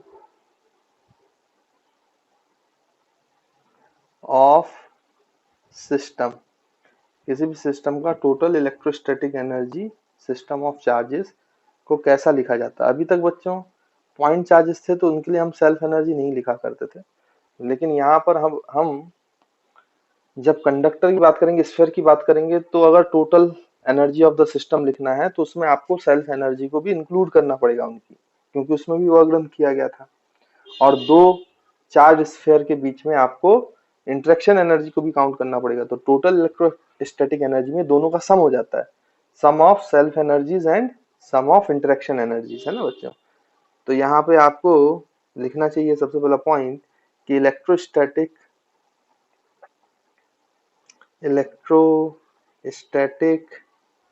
potential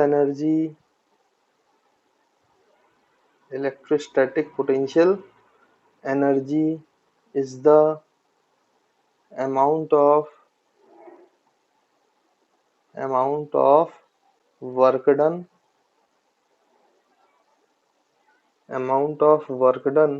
in assembling the charge। याद करो बच्चों ये हमने पहले पढ़ा हुआ था डेफिनेशन, assembling the system, जिस भी सिस्टम का निकालना है उसको असेंबल करने में, assembling the system of charges है ना। तो ये वो अमाउंट ऑफ वर्क होता है, कहाँ से असेंबल करने में बच्चों, तो फ्रॉम इन्फिनिटी, है ना। तो ये हमने जब पोटेंशियल एनर्जी पढ़ा था तब मैंने आपको बताया था। उसके बाद और भी चाहें तो इसको इस टाइप से भी लिख सकते हैं कि work done in assembling the system of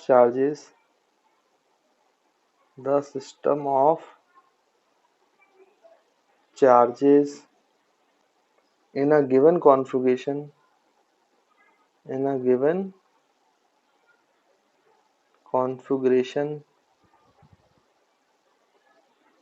is stored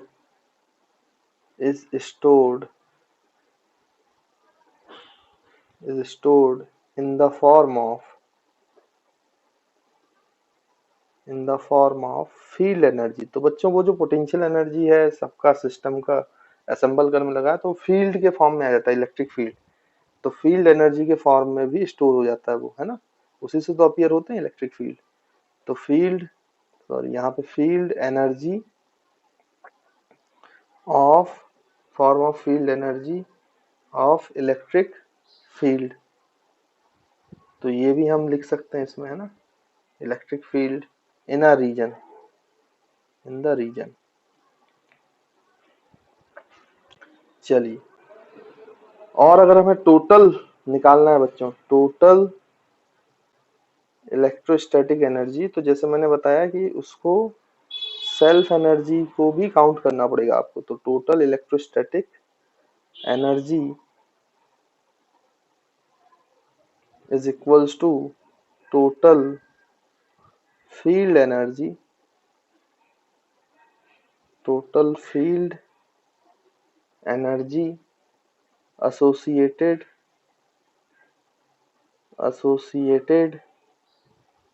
with the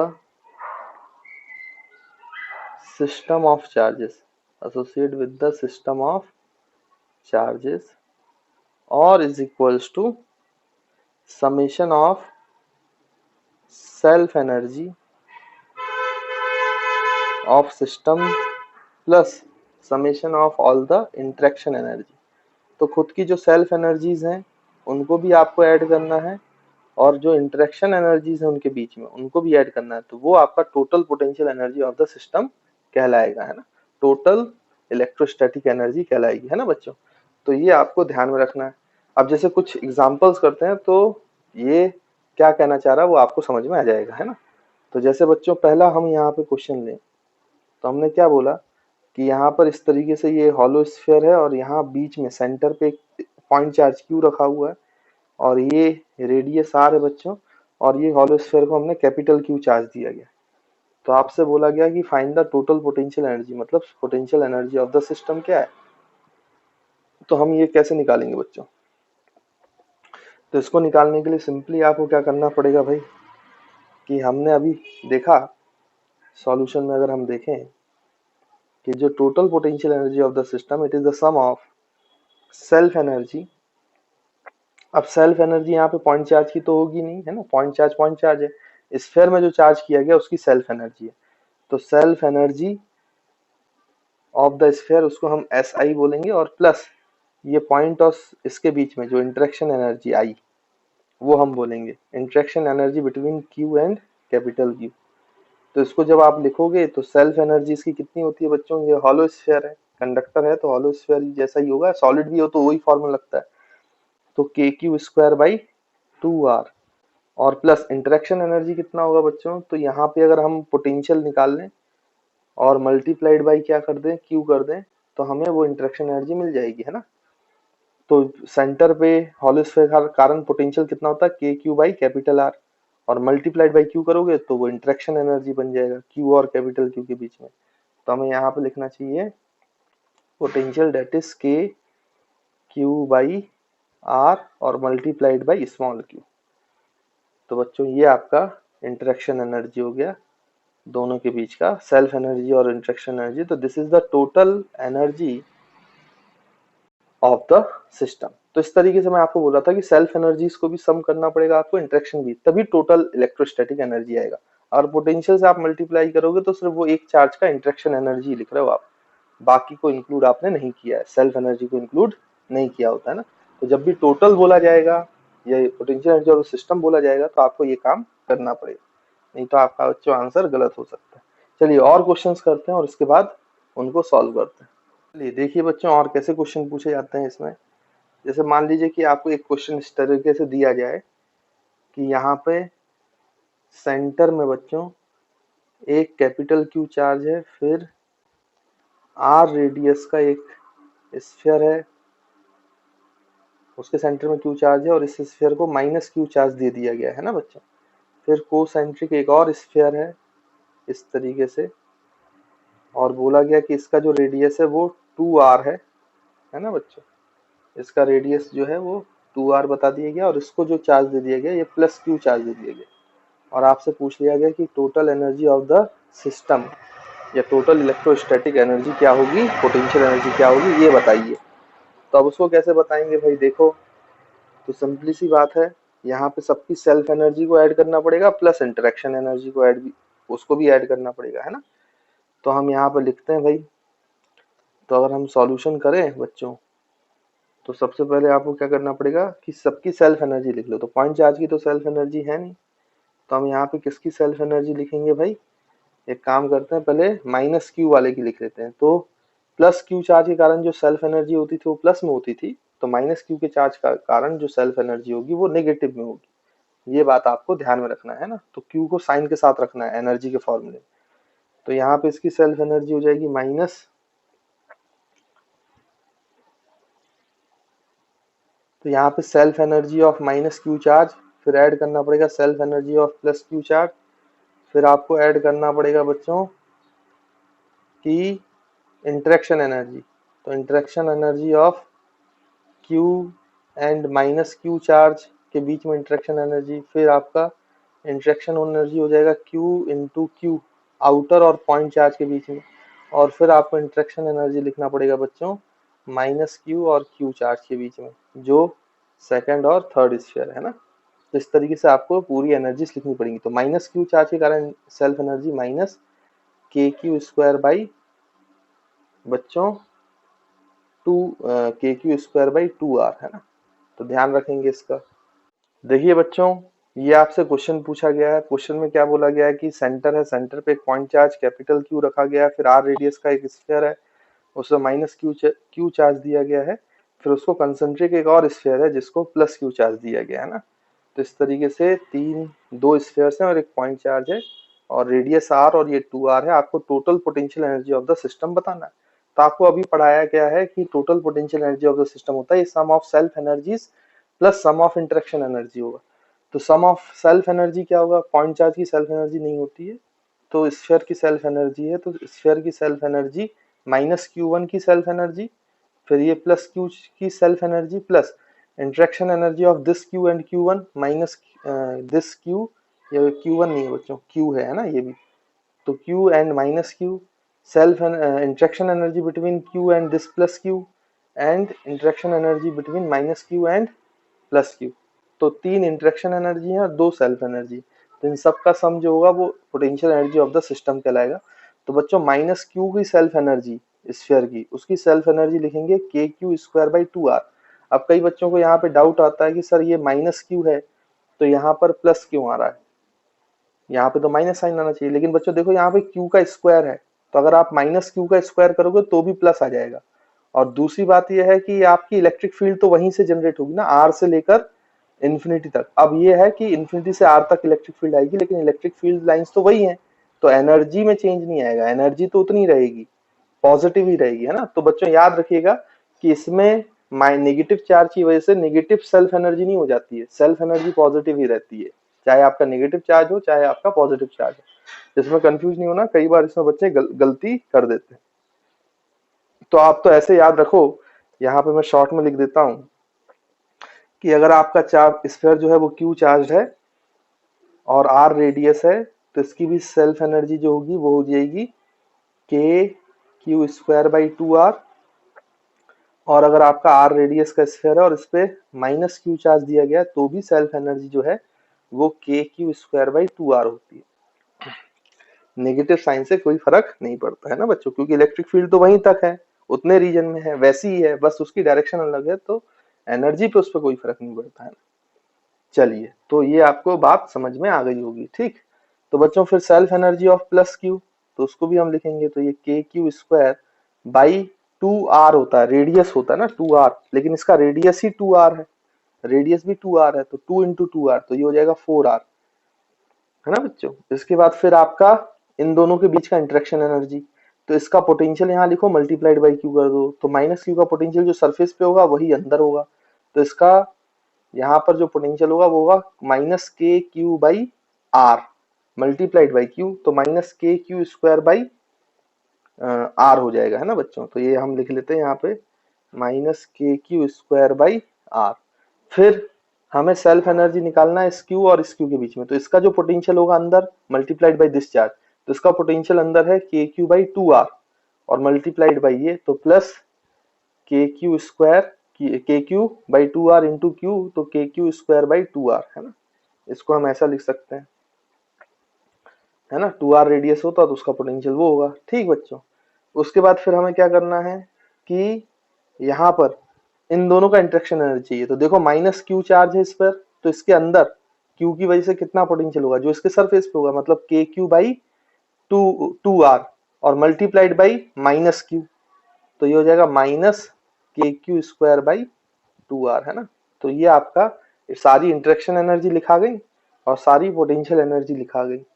अब आप इसको सॉल्व करोगे बच्चों, तो आपको फाइनल आंसर आता हुआ दिखाई देगा। तो इसमें देखो कुछ कैंसिल भी हो रहा है, तो कैंसिल कर दो भाई, है ना बच्चों। तो देखो k q square by two r और k q square by two r, तो ये प्लस और ये माइनस, ये दोनों कैंसिल आउट हो गए। ठीक है बच्चों, अब यहाँ पे अगर आप एलसीएम ले लोगे तो फोर आर आएगा एलसीएम, तो ये बचा के क्यू स्क्वायर, ये बचा minus four k q square, है ना बच्चों। क्यों? क्योंकि नीचे फोर आर है, तो यहाँ पे आर है तो फोर से मल्टीप्लाई होगा, और प्लस टू के क्यू स्क्वायर, है ना बच्चों। तो आप इसको सॉल्व करोगे तो ये three k q square minus four k q square, तो ये k q square by four r minus sign के साथ। तो इसका आंसर है potential energy of the system minus k q square by four r. तो आई होप बच्चों आपको समझ में आया होगा कि इस टाइप के अगर सवाल आएंगे तो उसको कैसे सॉल्व किया जाएगा, है ना। तो इस तरीके से आपको सॉल्व करना है। देखो बच्चों, और कैसे सवाल इसमें पूछे जाते हैं, तो इस तरीके से भी क्वेश्चन पूछे जाते हैं कई बार कि मान लीजिए कि ये आपका एक स्फीयर है बच्चों, जिसकी रेडियस आर है ना। तो ये हॉलो कंडक्टिंग स्फीयर है, तो चार्ज जो है वो सरफेस पे प्लस प्लस प्लस प्लस, और मान लीजिए जो चार्ज दिया गया है वो कैपिटल क्यू चार्ज दिया है। फिर इसके सेंटर से बच्चों, सेंटर से डी दूरी पर एक और स्फीयर है जिसका सेंटर है डी दूरी पर, और इसकी रेडियस है बच्चों टू आर, और इसको चार्ज दिया गया, लेकिन ये जो है ये नॉन कंडक्टिंग सॉलिड स्फीयर है, तो नॉन कंडक्टिंग सॉलिड स्फीयर। ठीक है बच्चों, तो इस पे जो चार्ज दिया गया है इसमें स्मॉल क्यू का चार्ज है। तो आपको बताना है कि इस सिस्टम का टोटल पोटेंशियल एनर्जी कितनी है। तो फिर से वही बात, वही निकालेंगे बच्चों, है ना। कैसे सॉल्व करेंगे, तो सॉल्यूशन में हमें क्या करना है, total potential energy of the system निकालना है। तो self energy due to plus q, self energy of small q, और interaction energy of capital q small q, है ना। तो total self energy plus total interaction energy, तो वही energy of the system होता है बच्चों। तो सेल्फ एनर्जी, क्योंकि हॉलो स्फीयर है, हॉलो स्फीयर की सेल्फ एनर्जी का फॉर्मूला आप जानते हो, k q square by two r, plus यहाँ पर स्मॉल क्यू तो नॉन कंडक्टिंग वाले का भी जानते हो आप, three k q square by five, है ना, 0.6 होता है ना बच्चों। तो three k q square by five into two r, इसकी रेडियस टू आर है ना, ध्यान दें आप। और इन दोनों को, क्योंकि ये दोनों स्फीयर एक दूसरे के आउटसाइड हैं, तो आप इनको पॉइंट चार्ज मान सकते हैं, क्यू और स्मॉल क्यू का कंसंट्रेटेड एट सेंटर। तो इसकी वजह से यहाँ पोटेंशियल हो जाएगा K Q by D multiplied by इसका पॉइंट चार्ज इंटू क्यू, तो प्लस ये आ जाएगा बच्चों के Q by D into small q. तो ये इंटरेक्शन एनर्जी हो गया इन दोनों के बीच में। तो अगर इसको आप सॉल्व कर लेंगे तो potential energy of the system आपको मिल जाएगा के क्यू, देखो बच्चों बाहर आ जाएगा हर जगह से, तो अंदर बचेगा यहाँ पर, देखिए ये बचेगा के क्यू, तो बाहर आ गया तो q by two r, plus यहाँ से बचेगा बच्चों three q by ten r, है ना, और प्लस यहाँ पे बचेगा के क्यू बाहर आ गया तो क्यू बाई डी। तो this is the complete answer to this problem. तो इस तरह के सवाल आते हैं, बच्चों को बस पता नहीं होता इसलिए वो कर नहीं पाते हैं, बाकी ये सवाल बहुत इजी होते हैं। सेल्फ एनर्जी इंटरेक्शन एनर्जी दोनों का सम करो और जोड़ दो, तो सारी टर्म्स आप लिख लोगे तो आपको क्या मिल जाएगा, total potential energy, total electrostatic energy of the system. तो आई होप बच्चों आपको समझ में आ रहा होगा। एक दो सवाल और करते हैं, फिर ये हमारा टॉपिक क्लोज हो जाएगा। देखिए बच्चों, और कैसे क्वेश्चन इसमें किए जाते हैं, तो आपको इस टाइप के क्वेश्चन भी पूछ सकता है वो, कि भाई यहाँ पर एक पॉइंट चार्ज है स्मॉल क्यू का, और यहाँ पर आर रेडियस का, R1 रेडियस का बच्चों एक स्फीयर है, कंडक्टिंग स्फीयर, और इसको कैपिटल क्यू चार्ज दिया गया है। तो आपको पता है कि इस क्यू चार्ज की वजह से और इस पे कैपिटल क्यू चार्ज है तो ये सरफेस पे होगा, तो ये रिपल्शन फेस करेगा, रिपल्शन फेस करेगा, और रिपल्शन फेस के कारण ये एक्सपांड होगा। तो उन्होंने कहा कि ये R1 रेडियस से इस कंडक्टर का जो रेडियस है due to electrostatic force of repulsion, ये R1 से रेडियस बढ़कर इसका R2 हो जाता है, R1 से बढ़कर रेडियस R2 हो जाता है। तो इलेक्ट्रोस्टैटिक फोर्स ने कितना वर्क डन किया होगा ये आपको बताना है ना। तो आप लिख सकते हो कि due to electrostatic repulsion, due to electrostatic repulsion, radius of conductor increases from R1 to R2, then find the work done by electrostatic force।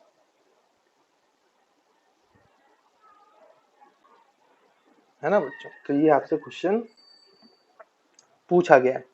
तो इस क्वेश्चन का अब आंसर कैसे करेंगे, देखो हमें सेल्फ एनर्जी और total electrostatic energy of the system निकालना आता है।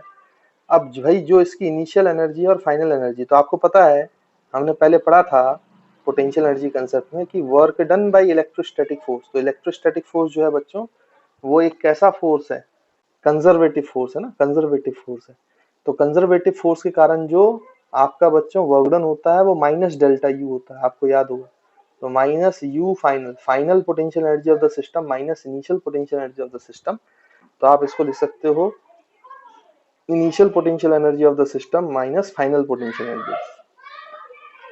तो initial minus final potential energy of the system आप डालो, तो ये जो आप लिखोगे इसके वजह से जो चेंज इन एनर्जी हुई है वही तो वर्क डन बाय इलेक्ट्रोस्टैटिक है बच्चों। तो हम इसके लिए करते हैं इनिशियल पोजीशन जब इसका रेडियस R1 था तब इस पूरे का self energy plus interaction energy करना पड़ेगा, तो वो इनिशियल पोटेंशियल एनर्जी होगी। तब वो रेडियस जो था बच्चों R1 था, तो हम यहाँ पे लिख सकते हैं कितना, इसका पॉइंट चार्ज का तो कोई सेल्फ एनर्जी नहीं है, स्फीयर का एनर्जी है, तो ये हो जाएगा KQ square by 2R।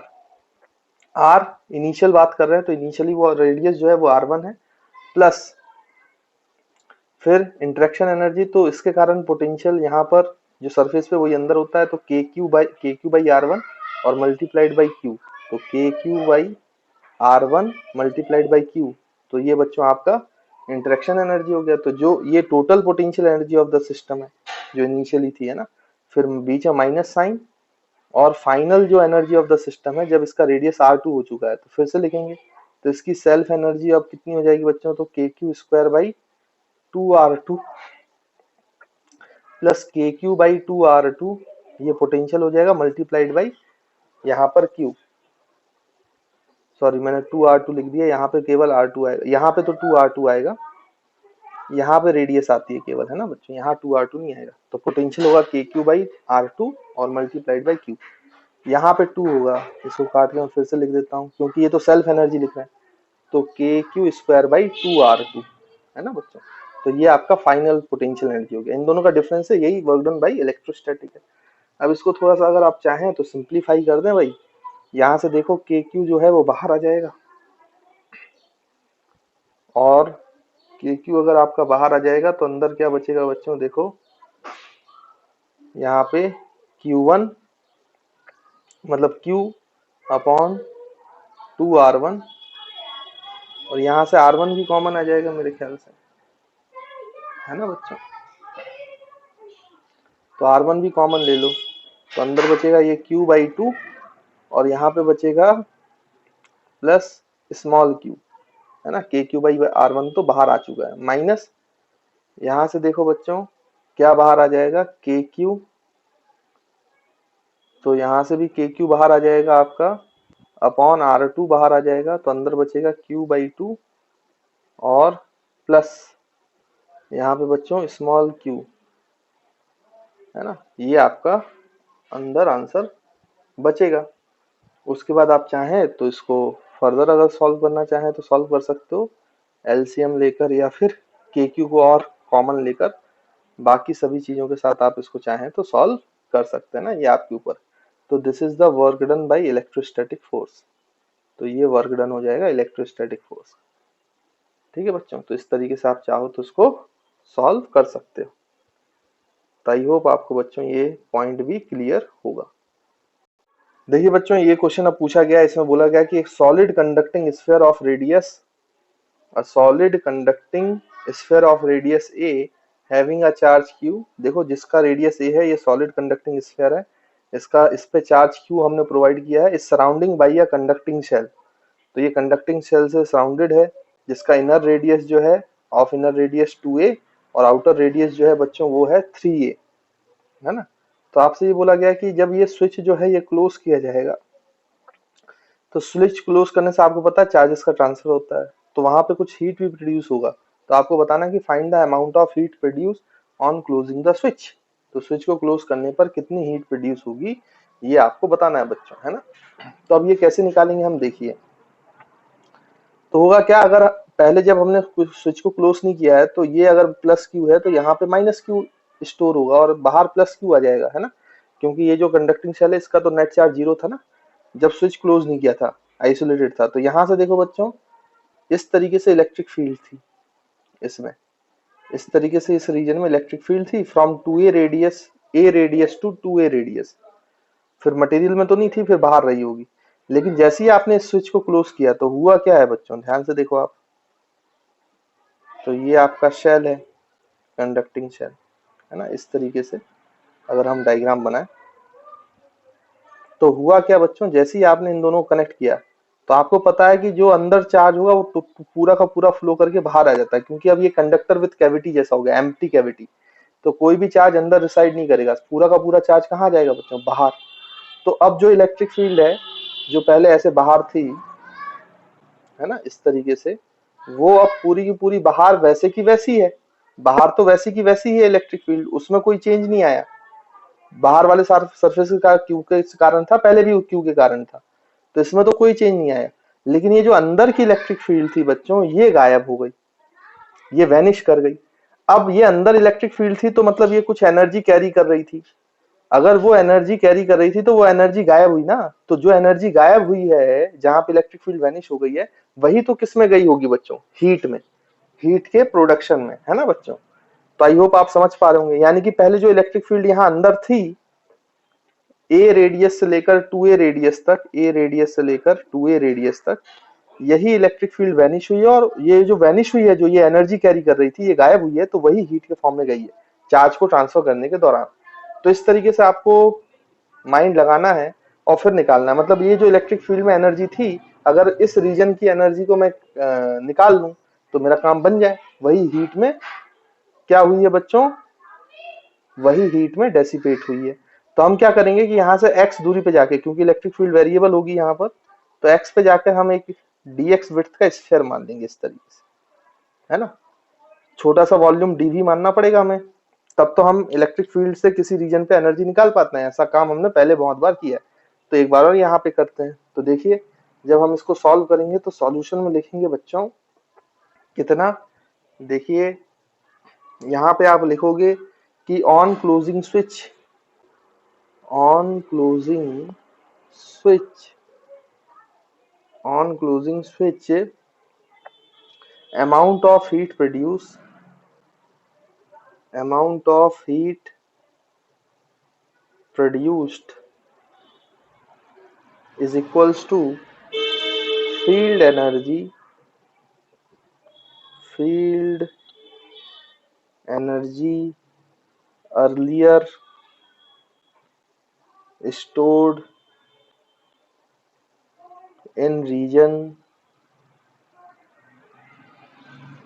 from A to 2A। तो जो A to 2A में पहले जो स्टोर एनर्जी थी वो गायब हुई है और जो गायब हुई है वही हीट के फॉर्म में प्रोड्यूस हुआ है। ठीक है बच्चों, तो ये फील्ड एनर्जी निकालना हमें आता है। तो हम यहाँ पे हीट प्रोड्यूस जो है वो हम लिखेंगे बच्चों कितना। पहले तो हम क्या करेंगे कि एनर्जी डेंसिटी लिखेंगे मल्टीप्लाइड बाय छोटा सा वॉल्यूम dv करेंगे और उसका इंटीग्रेशन करना पड़ेगा कहाँ से कहाँ तक, a रेडियस से लेकर 2a रेडियस तक।